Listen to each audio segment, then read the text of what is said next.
mais um vídeo aqui no canal. Se você já for novo, já vai deixando seu like, se inscrevendo no canal, compartilhando com os amigos e compartilhando nas suas redes.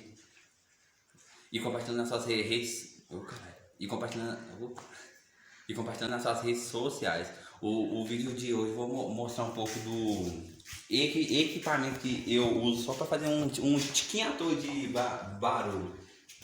4 jarrão com os drive 250x, 2 alto-falantes JBL profissional para grave, cada um 800 RMS. Aí agora eu vou colocar um tiquinho dele tocando. Valeu.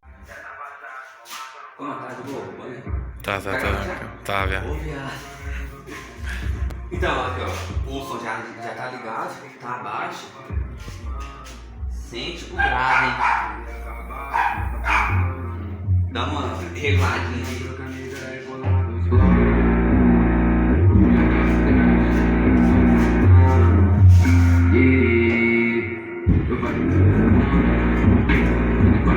Isso é só um tiquinho de barulho.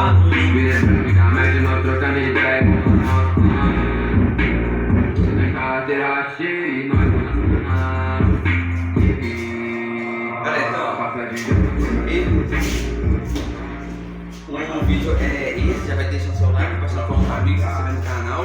E tem vídeo toda segunda, quarta, sexta e domingo aos meio-dia, beleza? Valeu! Ô, mano, mais violenta é que a bicicletinha rosa ali, viado. Acho que eu vou dar um rolê de bicicletinha rosa hoje, já.